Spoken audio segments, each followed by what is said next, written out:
Hello friends, good morning. तो चलिए आज बात कर लेते हैं हम डीएवी इंटरव्यू एक्सपीरियंस के बारे में। डेमो एंड इंटरव्यू जो कि फेज 3 का पार्ट था इस बार 2025 का। तो काल मेरा इंटरव्यू और डेमो, ये जो फेज 3 है इसका एग्ज़ाम था। तो पहली बार मैं ये बताना चाहूँगा कि अगर आप बोलपुर से जा रहे हैं या फिर कहीं से भी आ रहे हो और दुर्गापुर में जाना है तो वो आप बर्धमान स्टेशन से पहले दुर्गापुर स्टेशन तक पहुंच जाएगा।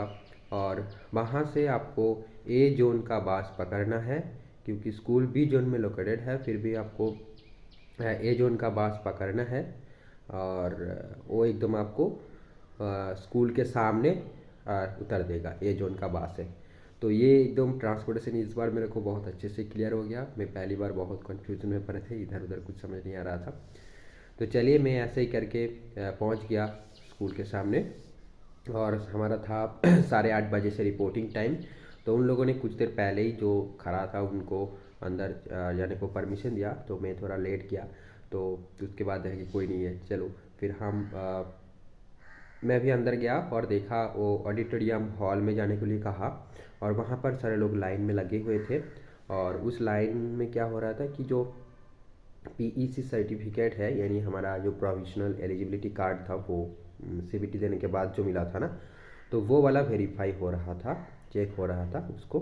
तो वो हो गया। उसके बाद एक टोकन मिला जो रेस्पेक्टिव डे एक डेस्क करके था जहाँ पर आपका डॉक्यूमेंट वेरिफिकेशन हो रहा था।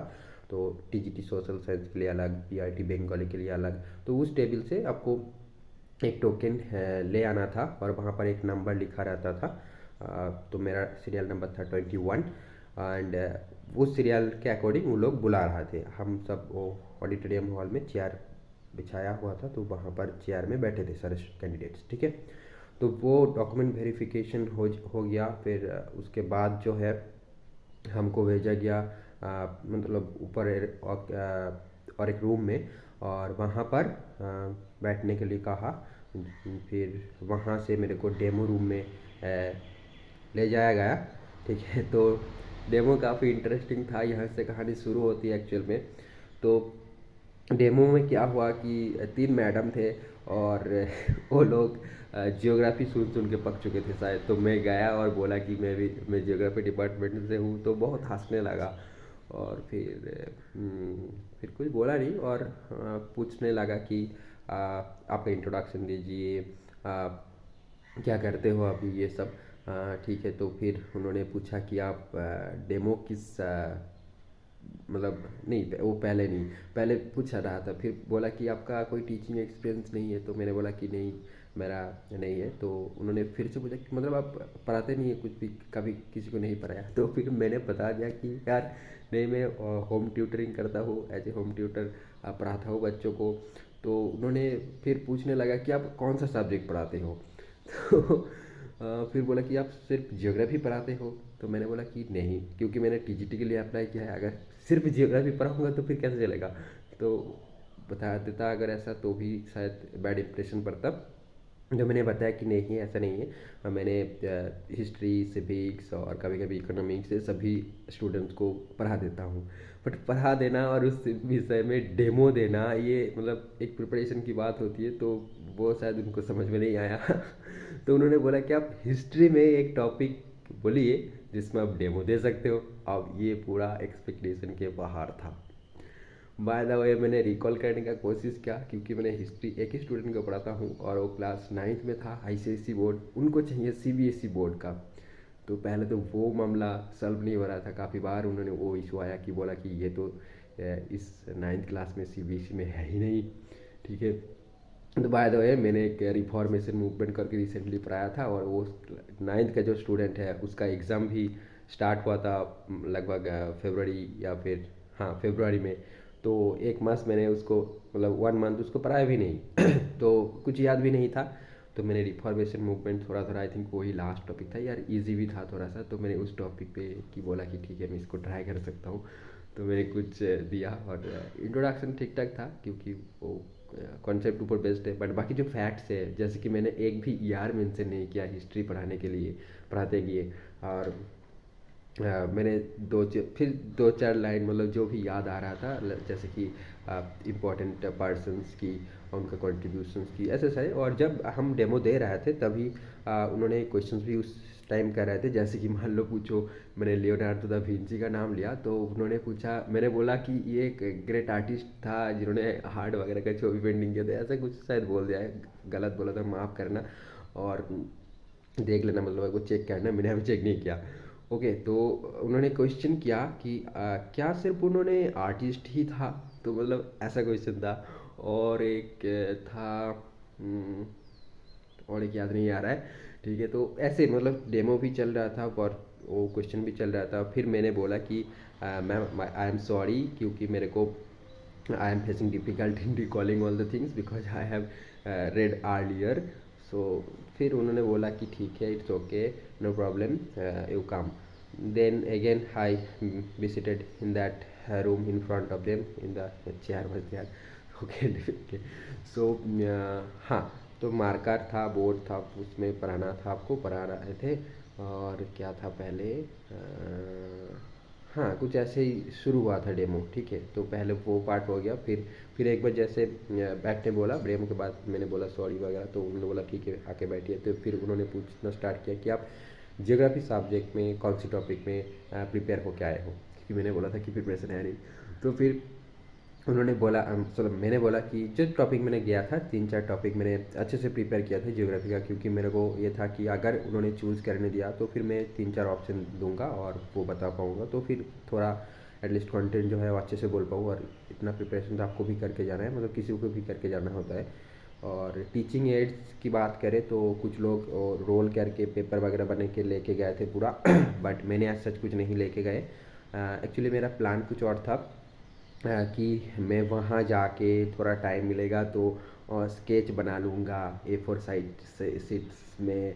और उससे भी पहले मैंने टॉपिक्स ही ऐसे चूज़ किए थे जिसको मैं स्टोरी टेलिंग या फिर मतलब उतना टीचिंग एड्स की ज़रूरत नहीं है, मतलब मैं हाथ से भी डेमोस्ट्रेशन दे रहा हूँ तो भी मतलब एक अच्छा इम्पैक्ट पड़ सकता है अगर मैं पढ़ा सकूँ तो। जैसे कि मान लो टाइप्स ऑफ रेनफॉल हो गया, देन मैंने चूज़ किया था ह्यूमन सेटलमेंट्स। ठीक है, एंड और एक टॉपिक मैंने प्रिपेयर किया था, हाँ, वो जो प्लेट टेक्टोनिक्स होती है, मतलब प्लेट बाउंड्री होती है तीन टाइप्स का, वो वाला चूज़ किया था मैंने।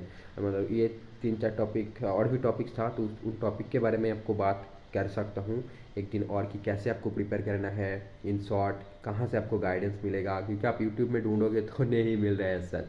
कंटेंट ही मेन है कि आप जाके क्या पूछोगे, क्या बोलोगे, बस उतना आपको पता होगा तो फिर यूट्यूब डेमो देखने की ज़रूरत नहीं है। आपको कंटेंट प्रिपेयर करना है और उसको माइंड में रखना है कि मेरे को ये बोलना है, इसके बाद ये बोलना है, ऐसे बोलना है, ये क्वेश्चन पूछना है। यही तो होती है ना लेसन प्लान। तो बेसिकली ये को 5-7 मिनट का एक लेसन प्लान बनाना है, 10 मिनट तक बना लेना। बट वो भी ज़्यादा हो जाता है क्योंकि काफ़ी बार वो बोर हो जाते हैं, तो जितना शॉर्ट रखोगे आप उनको आसानी से कंप्लीट कर पाओगे, वरना वो बीच में क्वेश्चन पूछ देगा और आपको एंड करना पड़ेगा। तो आई थिंक वो मेरा जो टाइम ड्यूरेशन के लिए मैंने प्रिपेयर किया था, मैं 5-7 मिनट के लिए किया था। I think that was a good decision. तो ये हुआ। फिर वहाँ से उन्होंने बोला कि ठीक है, थैंक यू, आप जा सकते। नहीं, उससे पहले और भी क्वेश्चन पूछा था भाई, कुछ रुको, देखो।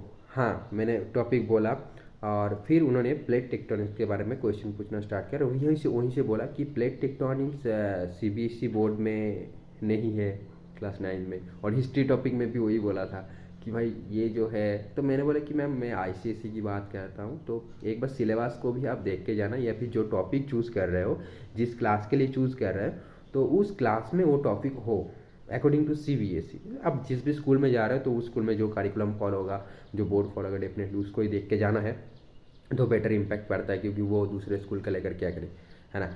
तो ये भी लॉजिकल बात था, मैंने ये एक मिस्टेक कर दिया था, मतलब प्रिपरेशन में कमी था ये एक। और हाँ, फिर उन्होंने प्लेट टेक्टोनिक से कुछ वर्बल क्वेश्चंस पूछे, लाइक ओरल क्वेश्चन, जैसे कि मतलब क्वेश्चंस पूछे, सॉरी, जैसे कि बोला कि प्लेट टेक्टोनिक्स थ्योरी किसने दिया था। तो मेरे को नाम ही इतना याद नहीं आ रहा था कि यार ये प्लेट टेक्टोनिक टर्म जो है कौन कॉइन किया था, मैंने अभी तक नहीं चेक किया। तो क्या था, मैं भूल गया हूँ। और तब मेरे को रियलाइज़ हुआ कि यार ये 2 साल जो मैं BA, मतलब 4 साल से बीएड तक तो ठीक था, क्योंकि तब मैं नेट निकाला था, जेआरएफ निकाला था जब बीएड ख़त्म हुआ तभी। तो 2 साल से मैं एमएड में हूँ। और ये मेरे को रियलाइज़ हुआ कि यार एमएड करते दौरान एमएड भी ना ठीक से पढ़ा, और मतलब एमएड में जो एजुकेशन सब्जेक्ट है उसमें ज़्यादा कुछ चीज़ें है नहीं, कुछ नहीं पाता एज सच। और जो जियोग्राफी है वो मेरे को मतलब सारी चीज़ दिमाग से निकाल रहा है, या फिर याद में करने में डिफ़िकल्टी हो रहा है। कॉन्सेप्ट तो ठीक है, बट जो फैक्ट्स की बात कर रहा हूँ मैं, ठीक है, उसमें काफ़ी बार डिफ़िकल्टी आ रहा है। तो मेरे को लगता है कि यार आपको ठीक है, आप कोई भी कोर्स की पार्ट हो सकते हो कि आप कुछ नहीं मिल रहा है तो कोर्स कर लेते हैं, बट आपका जो मेजर सब्जेक्ट है, जो पेरेंट सब्जेक्ट है, अगर आप उस फील्ड में रहना चाहते हो तो आपको वो सब्जेक्ट पढ़ते रहना चाहिए। एंड यहाँ पर एक चीज़ और भी रियलाइज़ हुआ, मतलब आते आते मैं जस्ट इंटरव्यू रूम से निकला और स्कूल के बाहर निकला तो देखा कि ये जो उनका बास वहीं पे खड़ा था, तो मैं बास में बैठ गया और 2-4 फ्रेंड को मैंने कॉल कर दिया। क्योंकि मैं इस बार गया था बारडन हो के, मतलब अगले दिन बारडन गए थे। फिर वहाँ पर एक दोस्त था तो उसके घर रहते रहे, और रात को, अब क्योंकि मेरे को वो ट्रेन पकड़ना इजी हुआ, दुर्गापुर का 5 बजे से ट्रेन था, तो इसलिए। बट ठीक है, तो उन्होंने काफ़ी मदद किया। तो ऐसे करके पहुँचा। तो फिर हाँ, तो पास में आता था मेरे को ये रियलाइज हुआ कि यार जो यूजीसी नेट जो है, मान लो इसका वैलिडिटी 1 साल कर दिया गया है कि हर साल आपको अपियर होना है नेट को आपके एलिजिबिलिटी को रखने के लिए। तो आई थिंक ये अच्छा है कि देखो, और जेआरएफ को 3 साल का है तो ठीक है। अगर क्या होती है कि अगर आप जेआरएफ निकाल दिया, इसका मतलब है आपने डेप्थ स्टडी किया है, तो आप जितना डेप्थ स्टडी करोगे उतना दिन तक रिटर्न कर पाओगे। तो ठीक है, जेआरएफ के लिए 3 साल इसलिए कि डेप्थ में स्टडी किए हो, आप 3 साल तो याद रख ही लोगे, इस हिसाब से भी सोच सकते हैं हम। और नेट एग्ज़ाम मान लो निकल गया, वो मतलब डेप्थ से नहीं पढ़े भाई साहब, ठीक है, पढ़ा अधूरा रह गया, तो फिर तुमको 1 साल के लिए ये वैलिड है, ठीक है, अब निकला बहुत अच्छा है। अब नेक्स्ट ईयर आपको फिर से देना पड़ेगा। तो क्या होगा कि हमारा जो नॉलेज है वो पॉलिश होता रहेगा, उसको दिमाग में रहेगा चीज़ें, है ना। तो ये आई थिंक एक अच्छा पॉइंट है, ठीक है। बट ये पॉइंट तभी होता जब असिस्टेंट प्रोफेसर जो होंगे, मतलब उनके लिए मैंडेटरी करना भी ज़रूरी है कि यार तुमको भी ये नेट हर साल निकालना है वरना प्रोफेसर निकले क्या रुक जाएगा ऐसे करके। बट ये पीएचडी के लिए किया है सिर्फ। तो आई डोंट थिंक, जस्ट मैंने ये मेरा फीलिंग्स बता रहा हूँ, क्या सही क्या गलत मेरे को नहीं पता, ठीक है। तो ये था इंटरव्यू एंड डेमो का कुछ कहानी मैंने बताया। और एक चीज़ मैंने मिस किया, तो नहीं पूरा तो नहीं बताया ना शायद, देखो मैं कितना डिसऑर्गेनाइज्ड हो गया हूँ, मतलब बता देता हूँ डिसऑर्गेनाइज्ड में, क्योंकि मैंने कुछ नोट नहीं किया है, पर स्क्रिप्ट नहीं बनाया, ठीक है। बाय द वे, तो मैं बता रहा हूँ, आप सुनते जाइए अगर अच्छा लग रहा है तो, और वीडियो को लाइक कर देना तो डेमो हो गया वहाँ पर, तो थैंक यू बोला। और फिर लास्ट में मतलब मेरे को और एक गलती मैंने किया था, जब मैं वो बोर्ड छोड़ रहा था हिस्ट्री पढ़ाने के बाद, तभी मेरे को बोर्ड को रब करना था, ठीक है, इरेज कर देना था मार्कर का जो इंक था, बट तब मैंने नहीं किया मिस्टेकनली। तो ठीक है, तो मैंने फिर वापस आते हुए बोर्ड को रब किया। तो ये एक ध्यान रखने वाली बात था। और तो ऐसा सच कुछ पूछा नहीं उन्होंने, तो ये सीधा सा सवाल था, ठीक है। इंटरव्यू मतलब आपका कंटेंट नॉलेज ही चेक किया जा रहा था, आ, और कुछ नहीं है। सॉरी, ये डेमो रूम था। फिर हमको ले गया इंटरव्यू रूम में, मतलब वहाँ पर वहाँ पर भी तीनों क्या है टीचर थे, 2 मैडम 1 सर। तो उन्होंने फिर जैसे इंटरव्यू मतलब क्वेश्चन पूछना शुरू किया, तो पहले उन्होंने भी मेरे को इंट्रोड्यूस करने के लिए कहा, और मैंने इंट्रोड्यूस किया। तो फिर उन्होंने पूछा कि आपका जो स्पेशल पेपर था वो क्या है। तो मैंने बताया कि जो भी स्पेशल पेपर था, तो उन्होंने पूछ रहा था कि यार एक ही स्पेशल पेपर था। अब देखो इसमें सवाल बार बार आ रहा है, मतलब ये भी याद नहीं आ रहा है ठीक से कि यार स्पेशल पेपर क्या था, क्योंकि मैंने आपको बताया था शायद पीएचडी इंटरव्यू के दौरान कि जब मैं पीएचडी इंटरव्यू के लिए गया था तो वहाँ पर पूछे थे कि यार ठीक है, आपने अर्बन ज्योग्राफी स्पेशल पेपर लिया था, तो और बाकी पेपर्स क्या थे, ठीक है। तो ये चीज़ें आपको टाइम टू टाइम मतलब देखते रहना है और याद रखना है। जो हम बोलते हैं ना कि आप पहले एरिया सिलेक्ट कर लो, तो वही तो होता है एरिया, तो वो आपको ध्यान रखना है, क्योंकि आपका जो स्पेशल पेपर है ऐसा नहीं है कि आप उसी में पीएचडी करोगे, ठीक है। तो ये बात ध्यान रखिएगा। और जो है चीज़, हाँ, उन्होंने क्या सवाल पूछा, इंट्रोड्यूस करने के लिए कहा, फिर स्पेशल पेपर के बारे में पूछा, फिर मेरे को बोला कि आपका फेवरेट पार्ट ज्योग्राफी कौन सा है, तो मैंने बोला कि अर्बन ज्योग्राफी है और स्पेशल पेपर वही था। तो मेरे को पूछा कि इसमें, हाँ, क्या पढ़ते हो, मतलब all things are in English. तो ये मेरे को डेवलप करना है कि मैं ट्राई कर रहा हूँ कि ज़्यादातर इंग्लिश ही बोलूँ वीडियोज़ में, कि काफ़ी बार मैं, हिंदी मेरा मदर टंग है नहीं, फिर भी मैं हिंदी में शिफ्ट हो जा रहा हूँ आजकल, और बांग्ला कम बोल रहा हूँ, और हिंदी मतलब वही बात है। ठीक है। तो दे आस्क मी कि what is the subject matter, मतलब what you read in this urban geography. ठीक है। So I try to answer the content part, so what we study in an urban geography, and then they started asking another questions like development क्या है, uh, and one ma'am was there कि what she was asking contradictory questions like growth and development क्या same है, then negative development and positive development, मतलब negative development भी होती है क्या, मतलब ऐसे क्वेश्चंस पूछ रहे थे। और ठीक है, तो इंटरव्यू कुछ ऐसा ही गया, मैंने लगभग सारे क्वेश्चंस का आंसर दिए थे। सिर्फ डेमो रूम में दो चार फैक्चुअल सवाल पूछे गए, जैसे मान लो पूछा कि वेगनर कौन सा कंट्री से बिलोंग करते थे, तो वो मैंने गलत बताया। ठीक है, याद नहीं था। तो ये कुछ सवाल फैक्चुअल भी पूछे हैं, कॉन्सेप्चुअल भी है, तो आपको डिस्कशन भी करना आना है। ठीक है। और जो भी था, तो एक्सपीरियंस काफ़ी अच्छा था। और एंड में जो थर्ड रूम था वो था प्रिंसिपल का रूम। तो बाहर बैठ आके बोला कि आप बैठिए, देन वहाँ से फिर प्रिंसिपल के रूम में ले जाया गया।